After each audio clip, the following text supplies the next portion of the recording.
Donc je réponds là encore à une question posée sur Internet. Et je vous rappelle que si vous souhaitez poser une question, vous avez à écrire à l'adresse suivante lemoinegojo@gmail.com. Voici la question, je la lis. Il me semble que pendant la méditation, je ne suis là que s'il y a des objets à percevoir. Bien sûr, le corps, lui, est toujours là. Et je ne suis pas ce corps. Les questions et les réponses s'adressent bien sûr au corps mental, n'est-ce pas? Je réponds. Il me semble que pendant la méditation, je ne suis là que s'il y a des objets à percevoir. Cette idée-là prend sa source dans notre identification précisément au corps mental. Autrement dit, dans la croyance que nous sommes nous-mêmes un objet. Pendant la méditation, l'invitation est de constater que nous sommes la conscience au sein de laquelle surgissent toutes sortes d'objets. Des pensées, des sensations, des perceptions. Et ces objets vont et viennent constamment.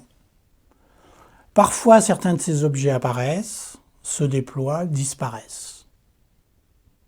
Parfois, ces objets sont nombreux, parfois extrêmement rares, si je puis dire.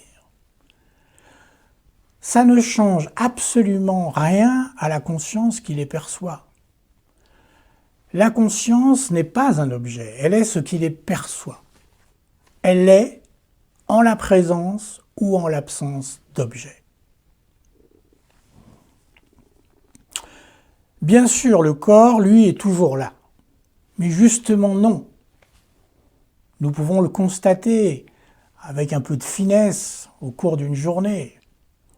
Le corps, lui aussi, va et vient constamment.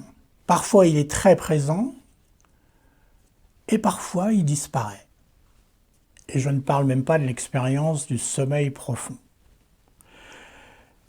C'est justement pour ça que nous disons, que les traditions disent que nous ne sommes pas le corps. Nous sommes la conscience qui le perçoit. Les questions et les réponses s'adressent bien sûr au corps mental, n'est-ce pas? Eh bien, pas du tout. Les questions et les réponses surgissent. Elles ne s'adressent pas à ce que nous ne sommes pas, elles s'adressent à qui nous sommes vraiment. Questions et réponses, au-delà du corps mental, s'adressent directement à la conscience que nous sommes. C'est le point essentiel.